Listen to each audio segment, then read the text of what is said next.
तो ये जो पापी लोग हैं बहुत सुखी दिखाई देते हैं। इनका पूर्व का पुण्य जो थोड़ा है उसको नष्ट किया जाता है, और जब ये नष्ट हुआ तो देख लो ऐसे परिवार हैं कि विध्वंस हो गए, देखा गया। हाँ, वो नष्ट हो जाता है। जब पाप का परिणाम आएगा तो नष्ट हो जाएगा।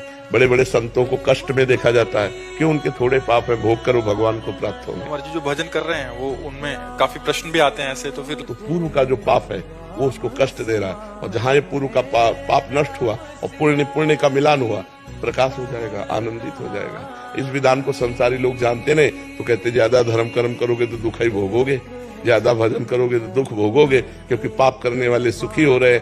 ऐसा नहीं है, पाप करने वाले के पास तो कुछ बच ही नहीं जाता, फिर पुण्य नष्ट हो। कभी तो किसी काम का नहीं रहता कि यहाँ का सब कुछ नष्ट हो जाएगा, इसके बाद नाली का कीड़ा बनेगा कि भूत बनेगा कि प्रेत बनेगा, क्या बनेगा, कोई परिणाम का पता नहीं। वो तो कष्ट ही कष्ट है आगे। बस आगे कष्ट है, इसीलिए तो शास्त्र में भरा पड़ा हुआ कि होश में हो जाओ, होश में, नहीं तो फिर भोगना ही भोगना पड़ेगा। नरक जाओ, फिर अन्य योनियों में जाओ, उसमें भी बड़ा कष्ट।